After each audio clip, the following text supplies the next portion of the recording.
नमस्कार. चला तर आज आपण बघणार आहोत गव्हाची खीर.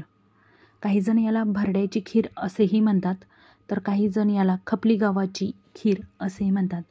आता ज्याच्या त्याच्या एरियानुसार प्रत्येक पदार्थाला नावही नक्कीच पडलेली आहेत. तर आजची खीर ही बनवली आहे आईंनी, म्हणजेच माझ्या सासूबाईंनी. कारण की त्यांच्या काळामध्ये बऱ्यापैकी ही खीर बनवली जात असे. तर ती कशी बनवायची याची पूर्ण रेसिपी आपण आता बघणार आहोत. इथे आईंनी गव्हाचा भरडा घेतलेला आहे आणि तो त्यांनी स्वच्छ धुण्यासाठी एका बाऊलमध्ये काढून घेतलेला आहे. तो त्या स्वच्छ धुवून घेत आहेत. 2 ते 3 पाण्याने आपल्याला भरडा हा स्वच्छ धुवून घ्यायचा आहे. पाणी नितळ म्हणजे व्यवस्थित पाणी निघेपर्यंत हे आपल्याला व्यवस्थितरित्या धुवून घ्यायचे आहेत. भरडा शिजून घेताना आपण पाणी ह्या प्रमाणात टाकायचे की भरड्याचा हा पूर्णपणे गाळ झाला पाहिजे. म्हणजे आपण पाणी जास्त प्रमाणात नेहमीपेक्षा आपण जे पाणी वापरतो त्यापेक्षा जास्तीचे पाणी हे आपण भरड्यासाठी वापरायचे आहेत, जेणेकरून ते शिजल्यानंतर त्याचा गाळ होईल.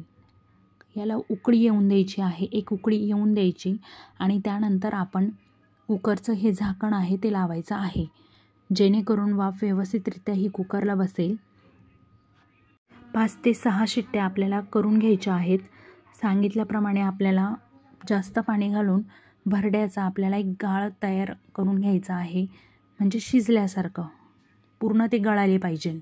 हे बघू शकता तुम्ही.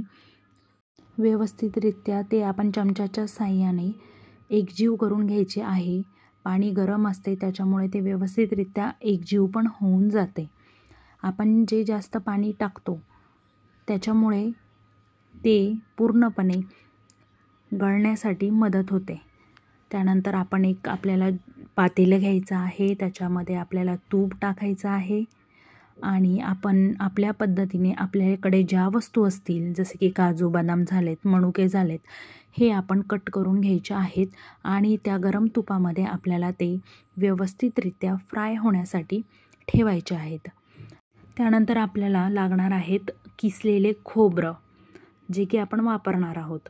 याच्यामध्ये आपण आपल्या पद्धतीने म्हणजे आपल्या घरामध्ये जे साहित्य आहे तेच आपण आपल्या रेसिपीत वापरणार आहोत. कारण माझा स्वतःचा अनुभव आहे, यूट्यूब बघून जर रेसिपी करायला गेलं तर निम्म्याच्या वर पदार्थ हे आपल्या घरात उपलब्धच नसतात. म्हणून माझ्या चॅनलमध्ये मी सर्व आपल्या घरामध्ये ज्या वस्तू उपलब्ध आहेत त्यातनंच रेसिपी ह्या बनवणार आहेत आणि तुम्हाला दाखवणार आहेत.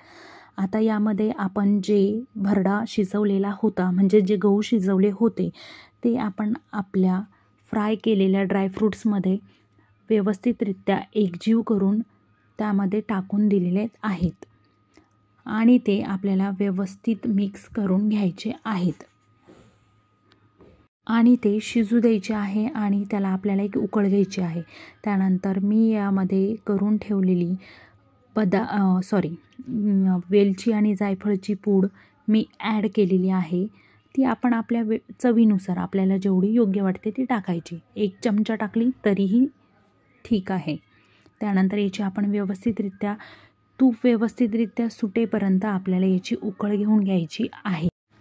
हे व्यवस्थित शिजल्यानंतर आपल्याला याच्यामध्ये आणि उकळी आल्यानंतर आपल्याला यामध्ये ॲड करायचं आहे दूध. मी साधारण 3 पावशर ते 1 लिटर दूध यामध्ये ॲड केलेलं आहे आणि आपल्याला त्याच्यामध्ये टाकायचा आहे गूळ, किसलेला गूळ. कारण गव्हाची खीर जशी पौष्टिक असते त्याच्यामध्ये आपण सर्व पौष्टिकच घटक हे टाकणार आहोत.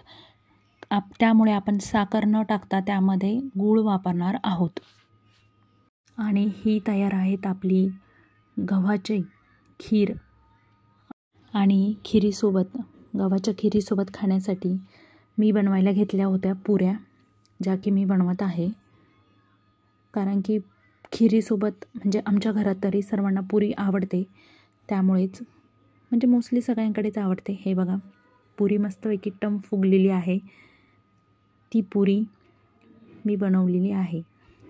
कशी झाली नक्कीच सांगा. गव्हाची खीर तर झाली, त्याच्यासोबत पुरी पण झाली, तर तिखट तर काही व्हायला पाहिजे, म्हणून मी बनवली मस्तपैकी बटाट्याची चटणी आणि थोडेसे पापड तळलेत. अशाच नवीन आणि पारंपरिक रेसिपी बघण्यासाठी नक्कीच माझ्या चॅनलला सबस्क्राईब करा. धन्यवाद.